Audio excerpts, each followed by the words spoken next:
gantian lo duluan yang buka. Gue dari tadi dari jam 3. Ya berasa aneh kok kayak buka dulu ya karena gue sendirian di di ruang operator ya. Atur dari tadi. Selamat sore sahabat RPK. Selamat sore sahabat RPK, apa kabar? Kembali berjumpa ya dengan kita berdua setelah sekian purnama ya. Sekian purnama, iya sekian revolusi matahari. Ini kayaknya di tahun baru baru ini ya kita berdua lagi. Iya benar. Lu kemana aja sih? Kayaknya nggak pernah kelihatan. Gua kebetulan di meja operator bro. Lu yang kemana? Sehat bro? Aduh puji Tuhan ya. Ini masanya kita harus benar-benar ini bro. Total sehatnya bro. Betul. Harus wise juga. Nggak boleh bijak. Nggak boleh setengah-setengah. Benar. Karena yang satu ini nggak kedetek ya katanya ya bro. Nggak kedetek dan ya udah nggak kelihatan makin nggak kelihatan bro. Gimana ya? Omicron. Oke, sahabat RPK ini juga kita juga udah lama kalau misalnya ini siaran perdana ya. Betul. Siaran perdana tahun ini. Siaran perdana betul. Untuk TOS berdua maksudnya. Berdua dan dimulai bukan bulan Januari tapi di Februari. Di Februari ya. Berarti perdana juga di tahun macan air ya.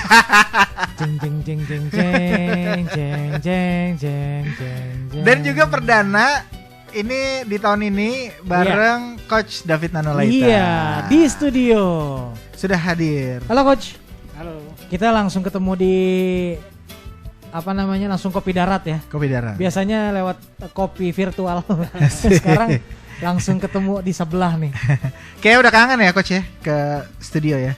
Iya kayaknya. Siapa lah yang gak kangen kalau ke studio RPK ya. Ke studio RPK. Apa kabar Coach? Kabar baik. Sehat ya? Sehat puji Tuhan. Wah mantap. Ini apalagi kemarin gue sempat ngobrol kan sama Coach di awal tahun ya. Awal tahun dan di situ bahasannya tentang kompetisi-kompetisi di tahun ini yang sangat dinantikan dari dunia futsal. Oke. Ada beberapa kompetisi terutama turnamen dari yang taraf internasional. Baik itu di Asia, di Asia Tenggara, Asia dan dunia ya. Iya. Secara global ya. Wah, jadi tahun ini nih memang benar-benar sekali lagi tahunnya olahraga, bro. Tahunnya olahraga. Di futsal tadi ada kompetisi taraf internasional. Betul. Baik regional maupun global. Terus juga ada kompetisi sepak bola dunia. Oke. Ya di Qatar. Lalu juga di Indonesia sendiri ada MotoGP di Mandalika. Wah, jadi ini benar-benar dipuaskan nih dari dunia olahraga, bro. Terus juga ada Olimpiade musim dingin kalau ngikutin ya. Kalau Indonesia sih enggak sih ya. Tapi itu juga jadi perhatian dunia juga, Olimpiade musim dingin. Lalu apa lagi ya? Oh, SEA Games ya Coach ya? SEA Games, Asian Games tahun ini. Waduh, banyak banget. Dan yang baru berakhir itu African Cup. Piala Afrika. Betul, Senegal ya. Liverpool juga. Ya, menang kalah sih Liverpool ya. Tapi harus menyerahkan ke Senegal ya betul ya? Senegal ya. Untuk pertama kalinya ya Coach ya. Iya, wah, itu juga prestasi. Oh, satu lagi yang kelewatan. Apa, bro? Piala AFF juga ya. Tahun ini nih di Vietnam. Oh iya ya. Wah, ada satu lagi kok. Kan penundaan. Oh iya. Women World Cup. Asian Cup. Oh, Women Asian Cup di India tapi mundur ya. Tuan rumah India mundur karena kasus. Tapi memang digelar tetap tahun ini ya. Betul, Piala Dunia Asia, Piala Asia ya untuk sepak bola wanita. Walaupun itu yang Indonesia heboh banget. Kalahnya telak dari Australia. Dari Australia tapi wajar lah.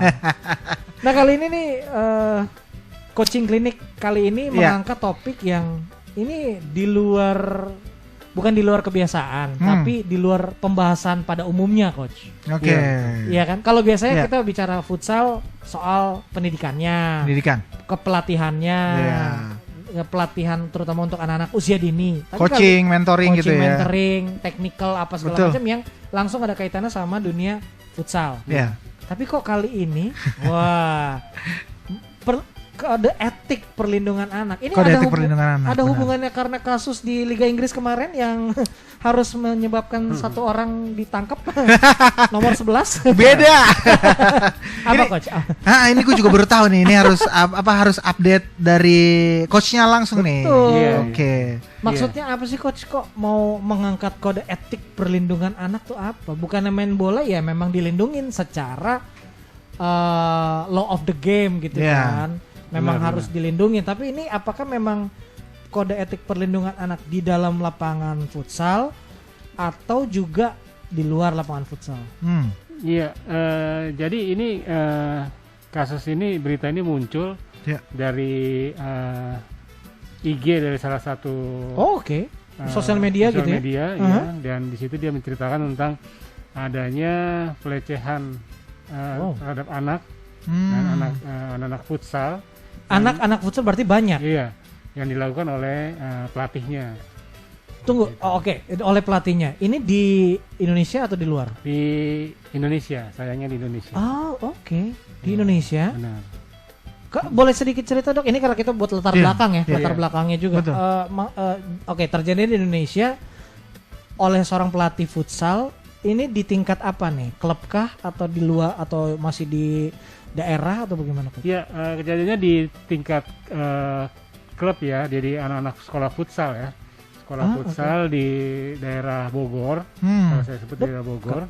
Iya. Nah, di situ sang pelatih ini mencoba melakukan pendekatan terhadap anak, cuma pendekatannya salah yaitu, dan banyak ada beberapa WA yang digambarkan di Instagram tersebut, percakapan antara pelatih dan si anak atau si korban gitu. Oke. Nah, percakapan itu ya antara lain meminta sang anak itu melakukan mengundang ke rumahnya untuk melakukan langsung belak-belakan. iya seperti itu. Ekstrim begitu. Oke. Atau minta fotonya dia, bagian tubuhnya dia difoto seperti itu. Oke, ini tingkat di sekolah berarti ya. Sekolah, maksudnya sekolah futsal itu tadi. Iya, dia sekolah futsal. Sekolah futsal ini kira-kira coach dari pengetahuan coach aja ya, maksudnya memangkah terdaftar begitu atau sekolah yang mandiri coach? Sekolah futsal ini? Iya, dia terdaftar ya kalau di resmi. Resmi, dan memang dia punya banyak anak yang ikut latihan di sana. Dan pelatihnya juga selain dia melatih di klub dia sekolah futsal tersebut, dia juga ngelatih di sekolah-sekolah. Kemudian dia juga pelatih ekskul gitu mungkin ya. Iya, pelatih ekskul. Lalu dia juga jadi salah satu pengurus di sebuah asosiasi untuk kompetisi yang untuk anak-anak yang adakan di Kota Bogor. Bukannya tunggu, kalau sekolahnya sudah diakui begitu sudah resmi gitu ya, berarti dia sebagai pelatih juga harusnya sudah punya lisensi ya coach? Iya, sudah ada lisensinya bahkan. Oh ya? Iya. Wow. Oke, ini jadi perhatian seru nih kayaknya juga ya. Iya benar-benar. Jadi nggak menjamin lisensi itu ya. Iya. Karena lisensi itu memang nggak membahas soal perlindungan anak. Perlindungan anak ya. Iya. Ini yang kejadian ini juga miris juga, dan ini yang membuat bahwa ternyata kita itu masih belum bisa memproteksi ya. Proteksi anak gitu ya, dan banyak juga pelatih-pelatih yang belum tahu tentang kode etik ini. Iya, karena pasti berpikirnya gini coach dan bro, ini kan futsal ya, olahraga. Iya. Apa korelasinya gitu kan? Ini nih yang mau kita bahas juga nih. Apa korelasinya dunia olahraga dengan perlindungan anak nih ya? Nyambungnya di mana? Nah, kita obrolin sekarang juga ya, biar ya ini jadi perhatian kita semuanya. Betul. Tapi sebelumnya saya undang juga ya. Mungkin Sobat RPK ada yang mungkin juga bertanya seperti yang tadi baru saya tanyakan. Apa nyambungnya gitu? Silakan Sobat RPK boleh SMS WhatsApp ke 08151843 kali. Telepon juga boleh nanti ke 0218.043 kali dengan topik obrolan yang ini sore hari seru banget nih, udah ngebahas soal topik yang berat ya. tapi menarik dan perlu jadi perhatian kita sama-sama sahabat RPK. Silakan sekali lagi ke 0815 1800 444. Sebelum kita lanjut kita harus break kayaknya bro. Break dulu, nanti kita balik lagi. Yes. Soalnya nih soal perlindungan anak agak hati-hati sedikit nih bro. Betul. Ya. Jadi kita lihat juga terutama mungkin di balik ke Gemerlapan futsal gitu ya. Ini ada hal-hal yang diperhatikan terutama dari coach-coachnya ya. Bener. Ataupun mereka-mereka yang terlibat di futsal. Kebetulan memang nih ada Coach David Nanulaita, nanti dia akan jelasin lebih panjang lebar sahabat RPK ya. Oke, beberapa lagu nanti akan nemenin sahabat RPK, nanti kita akan kembali lagi. Jangan kemana-mana, tetap di TOS Teman Olahraga Sore-sore.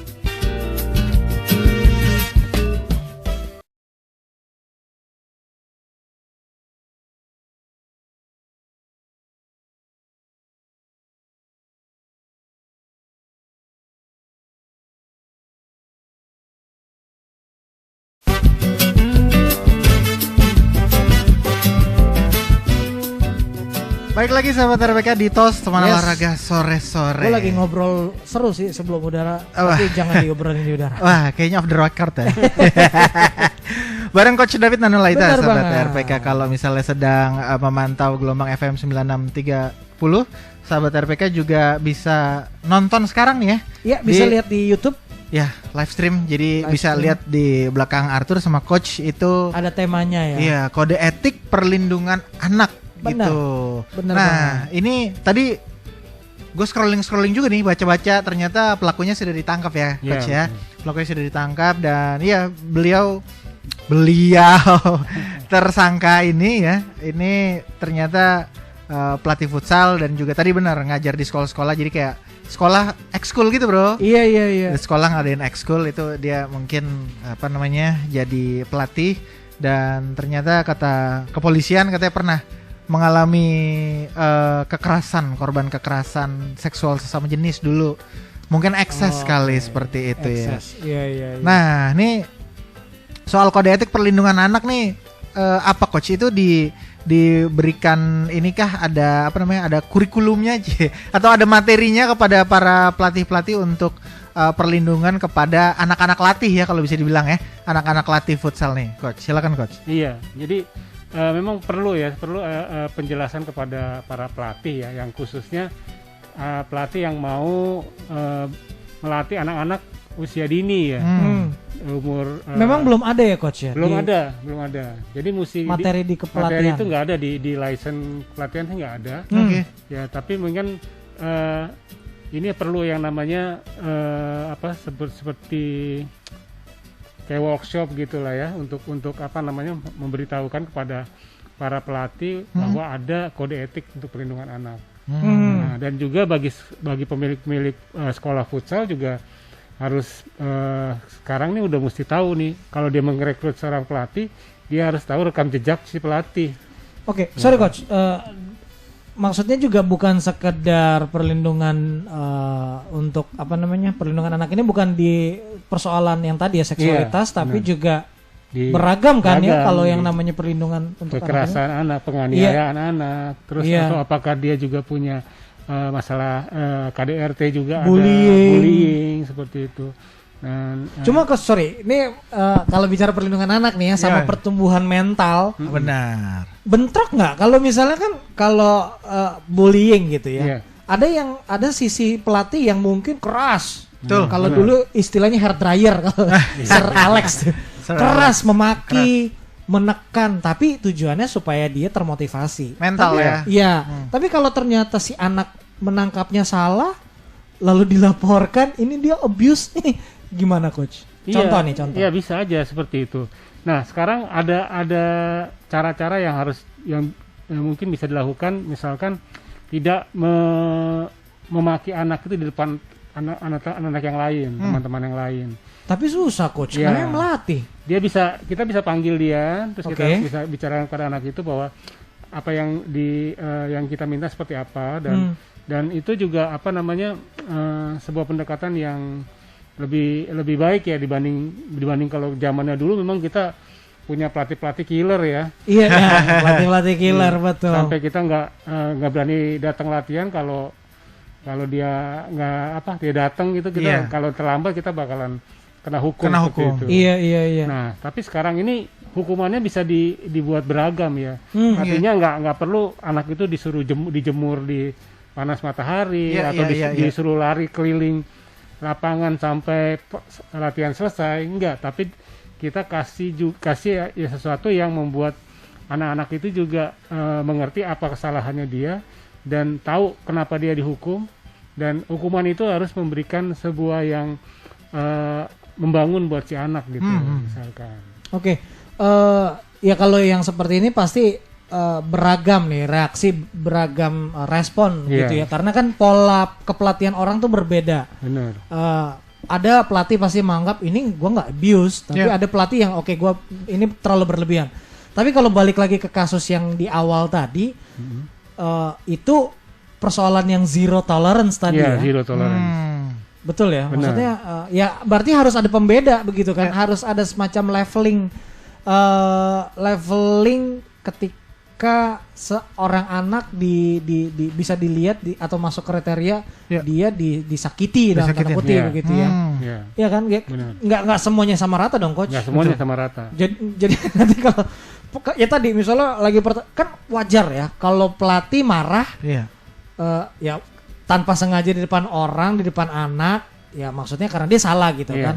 Tapi kan jangan disamaratakan ketika si pelatih yang tadi pelecehan seksual kan. Ya, itu zero tolerance itu. Iya, karena ini dan ya itu bisa jadi bahan pertimbangan juga ya coach.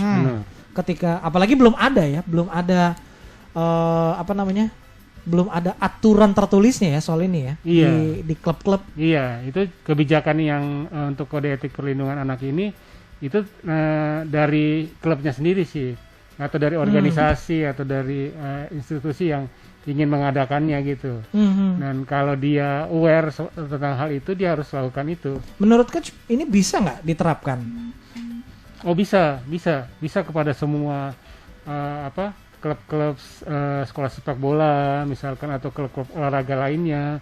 Betul. Itu bisa dilakukan seperti itu. Iya, karena ini kan kita untuk meminimalisir kejadian-kejadian yang serupa di dunia olahraga yang lain seperti itu. Jadi seharusnya bisa ya? Harusnya bisa. Ini mungkin kalau bisa dibilang kalau secara nasional coach kejadian pertama yang terekspos gitu mungkin ya? Iya. Oke. Karena bisa jadi banyak yang belum ketahuan. Asumsinya mungkin bisa begitu ya gitu maksudnya. Ini yang terekspos ini aja nih, mungkin jangan-jangan ada yang lain tapi karena faktornya kecil gitu ya, dan juga faktor ya korbannya mungkin udahlah gitu.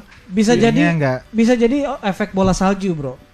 Oke. Karena ya bukan cuma kalau ngebahas ini ya, bukan cuma di dunia olahraga kan, tapi banyak yang tidak terekspos atau yang tidak mau diekspos karena balik lagi korbannya merasa malu dan lain sebagainya, karena itu tadi perlindungan anak itu tadi ya. Ya, dan mungkin anak-anak juga jaminan perlindungan juga anak. Belum banyak tahu tentang haknya. Nah, itu dia. Iya, jadi mereka nggak tahu terus kalau misalkan mengalami kejadian seperti itu, kemana mereka harus pergi melapor. Iya. Nah, kalau di RPTA yang ada sekarang sudah punya ada PT2PA kalau nggak salah namanya. Oke. Itu jadi kalau misalkan ada anak yang mengalami kekerasan atau dilakukan pelecehan, itu dia bisa melapor ke sana. Ya, pertama dia bisa melapor ke orang terdekat, ya kan? Mungkin orang tuanya, mungkin ibunya atau bapaknya, atau ke kakaknya atau ke pamannya seperti itu. Kalau misalkan orang terdekat nggak dia percaya, dia bisa pergi ke langsung ke di RPTRA ada ya, kayak forum anak P2TPA itu juga bisa. P2TPA itu juga bisa pergi ke sana. Nah, hanya memang pengetahuan tentang itu anak-anak belum banyak yang mengerti, belum banyak informasi yang tahu tentang hal itu. Karena seharusnya penyaluran informasinya itu datangnya justru dari coach, dari pelatih, orang yang menjadi sosok dipercaya oleh anak didiknya ya kan? Secara mentornya kan. Secara mentor. Betul. Yang paling enggak ya guru akhirnya kan yang ngajarin dia di profesi tertentu kayak begitu. Betul. Ini juga nggak sih coach, jadi pembicaraan yang yang intens juga nggak sih di kalangan pelatih futsal se-Jakarta gitu, Coach? Misalnya, ya. Saat ini gitu. Saat ini jadi isu hangat. Isu juga. yang hangat, ya. Oke. Karena sebagian besar pelatih juga banyak yang belum banyak tahu soal itu, dan mungkin kita akan berencana kita akan memberikan edukasi terhadap itu. Sepengetahuan Coach, sudah seberapa maksudnya responnya seperti apa sih di antara komunitas pelatih-pelatih futsal begitu?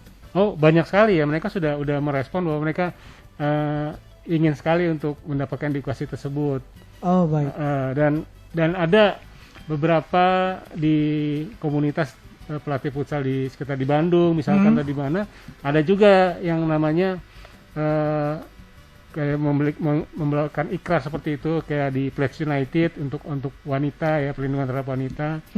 Terus juga di lembaga-lembaga institusi-institusi yang bekerja sama dengan futsal ya. Misalkan kayak saya di program bola sama di Save the Children dan Arsenal Foundation itu juga diberikan informasi tentang itu, perlindungan anak.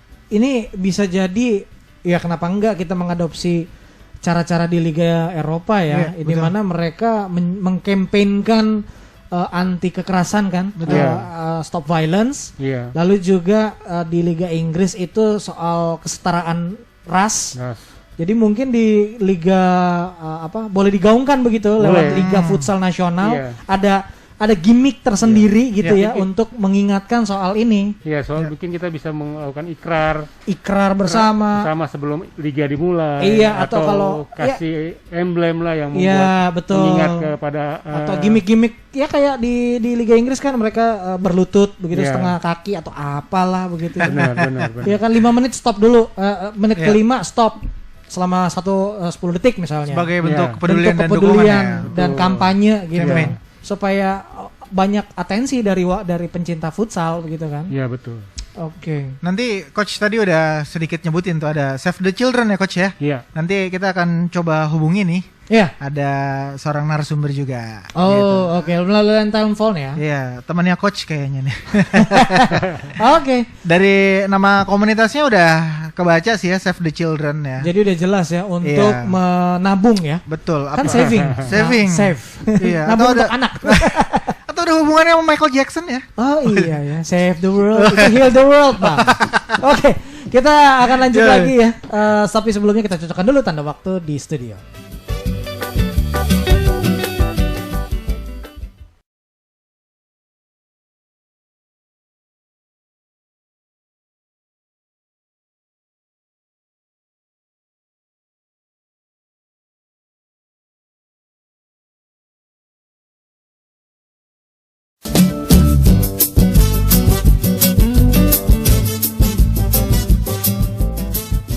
Baik lagi sahabat RPK di TOS Teman Olahraga Sore-sore. Bener banget. Sambil mengundang sahabat RPK ini jam-jamnya yang tepat untuk olahraga ya, Bro. Bener ya. Harus aktivitas fisik, Bro. Iya, apalagi kayak kita yang kebanyakan duduk nih, Bro ya. Bener banget. Gua sih. Oh enggak ya. Naik turun tangga.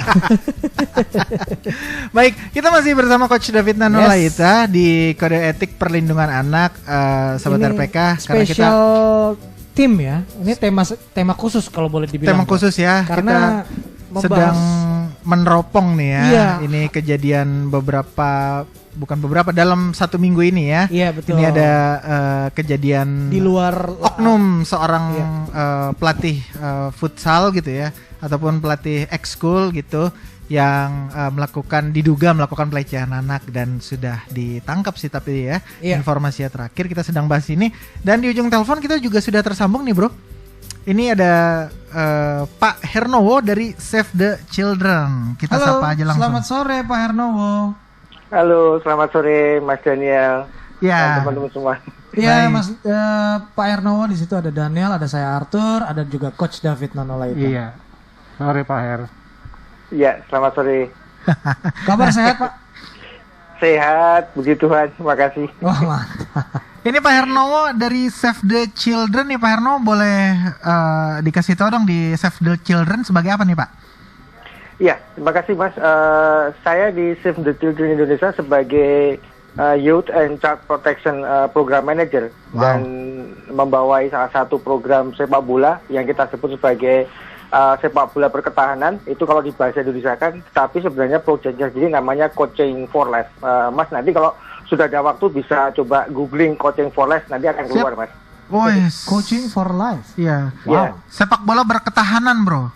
Berarti timnas Itali, Azu ini bro, Catenaccio. Itu bertahan. Oh iya. Pak Herno sedikit dong, kalau Save the Children apakah nggak jauh-jauh dari secara harafiah Save the Children berarti perlindungan terhadap anak, ini sebuah komunitas kah atau seperti apa nih Pak, secara spesifik? Iya, terima kasih Mas. Jadi Save the Children ini adalah sebuah organisasi independen yang berjuang untuk yang berkarya untuk memperjuangkan hak-hak anak di seluruh dunia.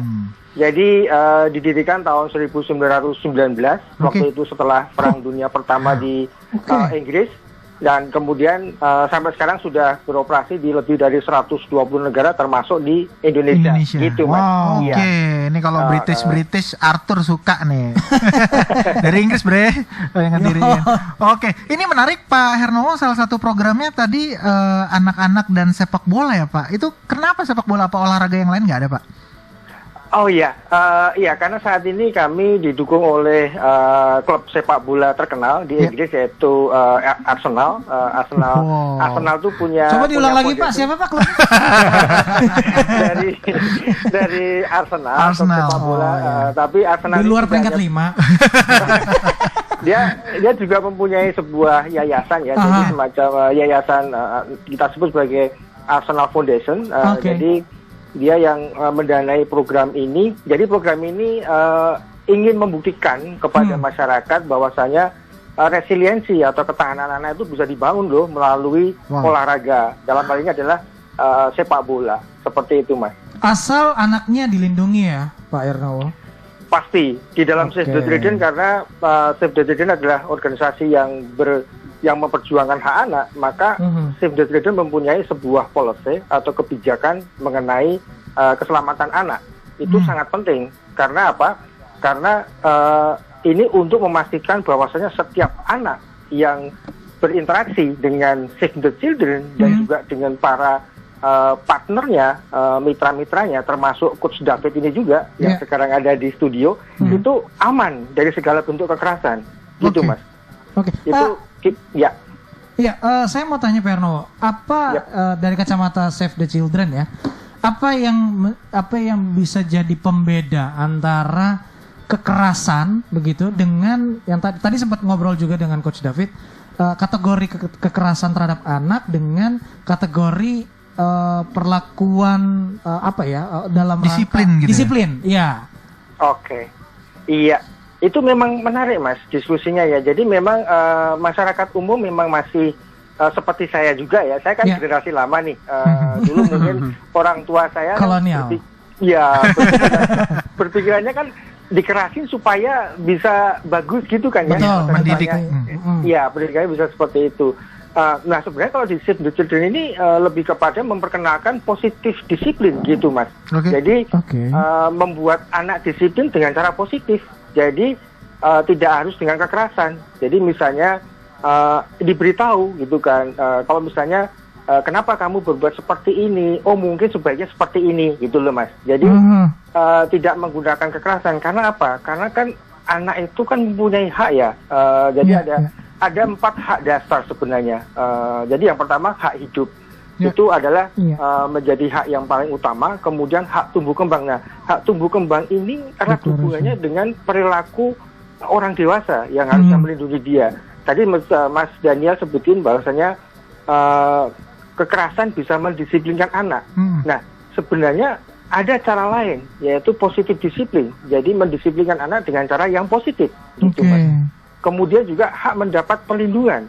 Artinya semua bentuk kekerasan itu tidak boleh, itu nol toleransi buat anak-anak, karena itu akan mempengaruhi hak tumbuh kembang mereka, gitu Mas. Kemudian juga hak berpartisipasi, ini menjadi hak keempat, di mana anak diberikan kebebasan untuk menyampaikan pendapat. Jadi kalau misalnya ada orang dewasa yang berbuat kasar atau keras, anak boleh menyampaikan, Kak kok kayak gitu sih Kak, kenapa harus kasar? Nah itu di dalam Save the Children itu selalu ditanamkan seperti itu Mas, sehingga semua anak-anak yang berinteraksi dengan Save the Children dan juga dengan para mitra itu mereka merasa aman sehingga tumbuh kembang mereka bisa lebih maksimal seperti itu Mas kira-kira. Oke. Menarik juga nih Pak Ernowo. Saya jadi pengen tahu juga secara kategori umur atau usia, usia berapa kira-kira yang tepat begitu? Maksudnya apakah dari 17 ke atas itu udah bisa dikategorikan mandiri begitu? Atau sampai usia berapa sih yang boleh dibilang berhak mendapatkan perlindungan anak begitu, Pak Ernowo? Iya, menarik ini Mas. Iya, kalau kita mengacu kepada Undang-Undang Nomor 36 Tahun 2014, khususnya Pasal 1 Ayat 1, di situ disebutkan bahwasanya yang dimaksud dengan anak adalah seseorang yang belum berusia 18 tahun, termasuk juga anak yang masih di dalam kandungan. Itu masih itu menurut undang-undang kita ya Mas ya, Nomor 35 Tahun 2014. Jadi semua orang yang belum berusia 18 tahun itu masuk kategori anak Mas, dan itu wajib untuk dilindungi. Makanya tadi ada hak hidup. Jadi kalau misalnya ada anak yang masih di dalam kandungan, itu sudah punya hak dia untuk hidup gitu Mas. Iya gitu. Oke, jadi kalau dilihat undang-undang ya, 18 tahun begitu ya. Oke. Ini Pak Ernowo, ini balik ke kasus nih ya Pak, soal dugaan pelecehan nih ya. Itu pasti kan kita nggak membatasi sih, maksudnya ini kan pelaku oknum ini juga sudah ditangkap kan ya. Nah kemudian PR kemudiannya adalah kan korbannya lebih dari satu nih ya, lebih dari satu. Itu seperti apa Save the Children gitu melihat kasus seperti ini? Apakah nantinya ada pendampingan atau mau berbuat sesuatu kepada mereka-mereka yang mungkin saja jadi korban dari oknum yang sudah ditangkap ini nih Pak? Iya benar sekali Mas, karena sebenarnya setiap jenis kekerasan itu pasti akan meninggalkan bekas ya, luka kepada anak-anak yang menjadi target atau mungkin yang mengalami kekerasan itu sendiri. Nah, kekerasan seksual itu sebenarnya kekerasan yang sangat-sangat harus dihindari sebenarnya, karena itu dampaknya bisa long life Mas, bisa lama dan bahkan itu bisa everlasting, bisa selamanya gitu ya. Kalau kita sudah bicara mengenai kekerasan seksual kepada anak ya. Nah, terkait dengan yang menjadi korban atau anak yang mengalami peristiwa ini, maka sebenarnya di pemerintah itu sudah ada sistemnya Mas. Jadi sebenarnya di sana ada, kalau kita kan pendampingnya di RPTRA ya Mas, Ruang Publik Terpadu Ramah Anak, ada di 7 wilayah yang kita dampingin. Itu meliputi Jakarta Utara, Jakarta Timur, dan Jakarta Selatan. Dan kita di RPTRA juga ada lapangan sepak bola mini yang kemudian di dalam program ini kita renovasi dulu Mas, supaya bisa aman buat anak-anak bermain bola. Kemudian untuk orang dewasanya termasuk para pengelola itu kita bekali dengan isu-isu mengenai perlindungan anak dan juga mengenai mekanisme rujukan Mas, kalau misalnya terjadi kekerasan kepada anak. Nah kemudian di dalam mekanisme rujukan itu memang ada yang satu sumber yang itu mengarah kepada P2 TP2A, yaitu Pusat Pelayanan Terpadu Pemberdayaan Perempuan dan Anak. Di situ memang dia ada di provinsi Mas, ada di provinsi, tetapi ada juga kepanjangan tangannya kalau kita bisa meminjam istilahnya ya. Jadi ada semacam kayak pos sapa seperti itu di beberapa wilayah. Nah, kedepannya Save the Children bersama program Coaching for Life ini sudah mengembangkan SOP Mas, terkait dengan referral mekanisme tadi. Jadi itu nanti akan ada di dalam buku saku pos sapa yang ada di RPTRA Mas. Nah di situ sudah ada alurnya. Nah untuk yang tadi Mas sampaikan itu anak ini sangat membutuhkan pendampingan Mas. Jadi pendampingannya nanti harapannya nanti setelah ada tindakan dari kepolisian untuk pelaku, nanti untuk anak yang mengalami ini bisa diberikan pendampingan Mas dengan P2 TP2A. Kemudian nanti dilakukan assessment Mas, kemudian ada berupa pendampingan psikologis tentunya ya. Kemudian nanti di sana sudah ada para ahlinya Mas. Jadi nanti harapannya dia bisa mendapatkan treatment yang tepat untuk adik-adik yang menjadi sasaran dari para pelaku tadi Mas. Nah, itu sudah benar sih, pelaku itu memang harus dihukum ya, karena nanti dia akan berpotensi untuk melakukan hal yang sama di tempat yang lain. Seperti itu, Mas. Kita break dulu nih, Pak Hernowo. Ini seru banget, tapi kita harus break dulu ya. Nanti coach juga mungkin mau ngobrol juga, walaupun sering ngobrol sama Pak Hernowo pastinya. Tapi Pak Hernowo jangan ditutup dulu ya. Iya. Nanti kita akan balik lagi Pak Hernowo dan juga sahabat RPK. Tetaplah bersama dengan teman olahraga sore-sore.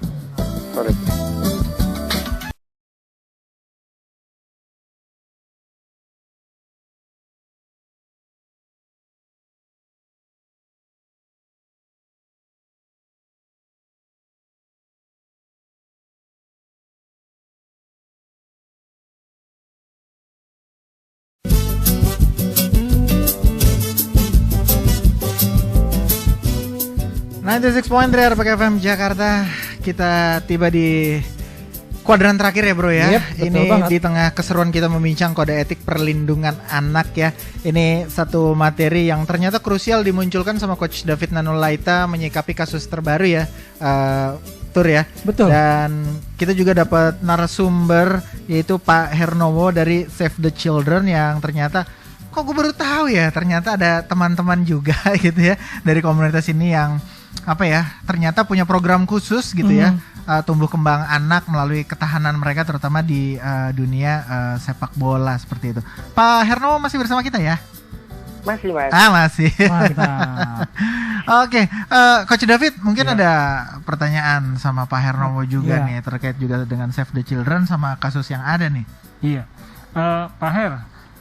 Iya, Coach. Karena ini kan kalau di Jakarta kan kita sudah ada RPTRA ya.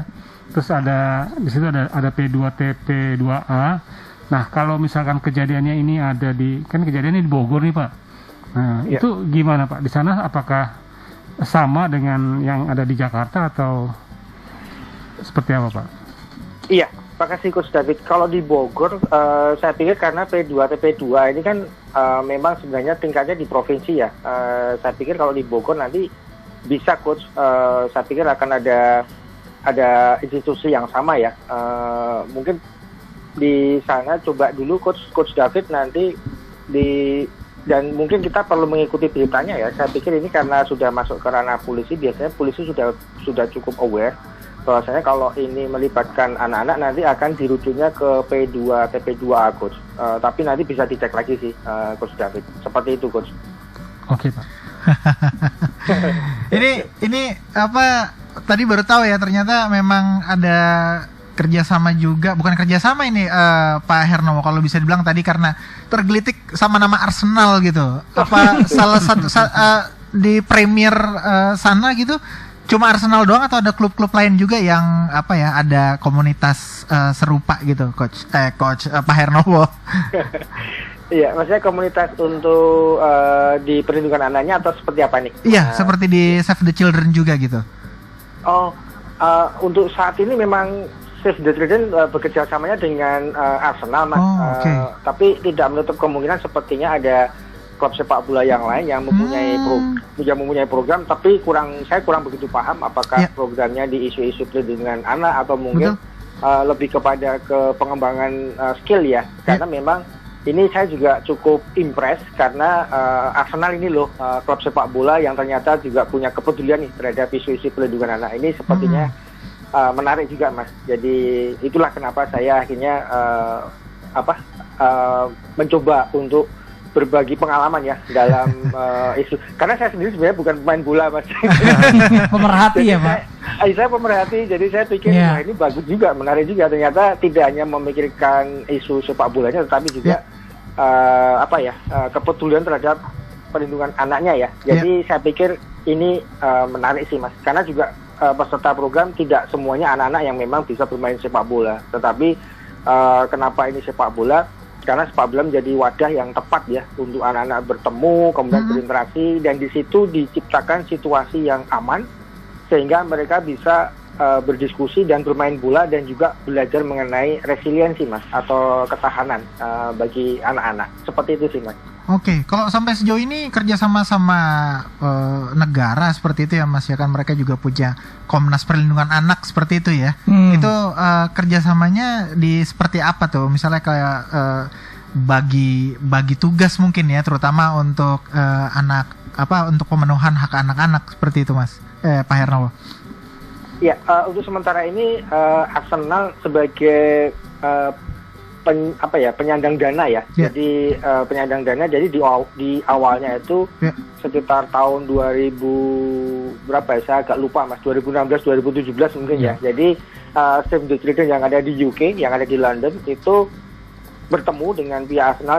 Kalau dari Save the Children UK dengan Arsenalnya itu kemitraannya sudah terjadi di tahun 2000 sejak tahun 2011. Kemudian berkembang, kemudian kita mendesain sebuah program, Mas. Jadi program yang unik. Jadi memadupadankan antara keahlian atau pengalaman Save the Children di isu perlindungan anak dan juga karena kita udah 100 tahun lebih, Mas, pengalaman di isu perlindungan anak. Kemudian Arsenal ini sudah lebih dari 40 tahun pengalaman di bidang sepak bola, dan itu maaf kalau saya ambil istilah, dikawinkan, Mas, antara perlindungan anak dengan skill sepak bola. Jadi jadilah sepak bola berketahanan. Artinya di dalam sepak bola, program sepak bola ini disisipkan materi-materi ketahanan, Mas, atau resiliensi seperti emosi. Kemudian anak-anak itu pada saat dia berlatih itu disisipkan materi mengenai emosi, bagaimana dia menjelajah emosi, kemudian mengenal apa saja tipe-tipe emosi, kemudian sampai kepada mengatasi stres. Kemudian ada tema komunikasi, di mana anak akan belajar mengenai komunikasi pasif, agresif, ataupun asertif di dalam sepak bola, dan kemudian diterapkan di kehidupan sehari-hari mereka, Mas. Ada juga tipe yang ketiga itu tema mengenai hubungan interpersonal. Jadi di dalam bermain sepak bola itu mereka juga memahami betapa pentingnya menjalin hubungan yang baik, bagaimana mereka bisa berinteraksi dengan teman-temannya di lapangan sepak bola dan juga di kehidupan sehari-hari. Dan juga ada tema identitas. Mereka bisa di mana di situ mereka mengenal siapa dirinya, kemudian mereka aware dengan kelebihan-kelebihan mereka, sehingga itu membangun kepercayaan diri mereka, Mas. Jadi banyak poin-poinnya. Iya. Jadi memang nanti outputnya nih anak-anak yang berketahanan ini juga punya karakter yang baik gitu. Iya, betul. Benar sekali, Mas. Itu ada pengambilan keputusan, Mas. Jadi di pengambilan keputusan itu mereka kan di dalam sepak bola kadang-kadang kan mereka kan ditempatkan pada posisi dia mempunyai bola tetapi dia tidak dalam posisi yang bagus. Betul. Ada temannya di sebelah sana yang posisinya bagus tetapi jauh, tetapi ada temannya di sebelah sini yang dia posisinya kurang bagus tetapi sepertinya dia bisa mencetak gol. Nah di situ anak ini bisa mengambil keputusan mau di shooting atau mau di passing ke temannya atau tembak, atau mau seperti apa atau ditembak. Nah itu permainan-permainan seperti itu kita create, Mas, kemudian diterapkan di anak-anak. Habis itu kita diskusi, duduk-duduk diskusi. Nah, tadian kalian yang mulai seperti itu. Nah, kalau di kehidupan kenyataan sehari pernah nggak ngalami situasi seperti itu kayak gitu, Mas. Jadi sangat menarik, sangat banget. Iya, gitu. Menarik Jadi sekali. memang ternyata Coach David juga pasti pernah ngobrol juga soal kecerdasan ya. Waktu saat di dalam bermain sepak bola itu memang dilatih, bro, gitu. Dan tadi kalau misalnya output nilai adalah anak-anak yang baik gitu, bro. Pantesan sampai sekarang Arsenal jarang juara, bro. Nggak enak kan. Jadi mereka baik gitu, bro. Tadi Pak Hernowo contohin itu itu jadi semacam jawaban. Dengan prestasi nomor 11-nya itu yang yang kayaknya lagi menurun dan akhirnya sekarang jadi tersangka juga di Inggris sana kan. Jadi tapi cukup ini juga, bro, ya, cukup wah juga ya sama Arsenal ya, karena kita tahu kalau mereka itu pembinaan usia muda pemain gitu ya. Mereka punya spend money gitu, uang tuh yang banyak di pembinaan, ternyata juga sampai ke ke komunitas-komunitas ini seperti Save the Children seperti itu. Betul banget. Wah, menarik sekali nih. Sangat menarik. Dan ini juga ya, ini sekali lagi harus jadi perhatian kita semuanya, bahwa kalau dan bukan hanya terbatas di futsal, ataupun sepak bola, tapi harusnya menjadi perhatian dari semua elemen dan cabang olahraga di Indonesia. Kalau kita bicara Indonesia ya, semua cabang olahraga, bahwa perlindungan terhadap anak ini adalah sebuah hal yang jadi perhatian bersama begitu. Kalau perlu membuat sebuah aku usul sih Pak Hernowo, jadi Save the Children ini jadi garis terdepan gitu, Pak. Merangkul semua cabang-cabang olahraga, membuat satu komitmen bersama gitu kayak Pak, yang boleh ditunjukkan setiap awal dari sebuah pertandingan misalnya, dari setiap cabang. Dan untuk menggaungkan semangat ini begitu. Ini jadi contoh juga buat klub-klub di Indonesia nih. Betul. Ya kan, untuk ngedidik anak-anak bibit-bibit sepak bola itu dengan benar dengan benar, karena nanti outputnya tadi bro, kecerdasan emosional, kecerdasan mental. Wah, betul. Seru banget nih pokoknya nih. Sayang waktunya nggak cukup nih. Kalau mungkin lain waktu boleh. Lain waktu kita ngobrol lagi. Lebih dalam lagi ya. Terima kasih banyak sebelumnya Pak. Amin, terima kasih banyak ya sudah diundang. Siap. Ya. Kapan-kapan ya Pak Hernowo, nanti kita ngobrol lagi. Salam buat teman-teman di Save the Children ya. Amin. Ya, Oke, baik. Ya, itu di Pak Hernowo. Ya. Dan terima kasih banyak Coach waktunya, dan ini sebuah topik yang membelakkan mata ya. Wah, membuat kita jadi terbuka gitu dan sadar bahwa ini bukan hal yang ditutup-tutupin lagi, tapi memang sudah terjadi dan faktual begitu.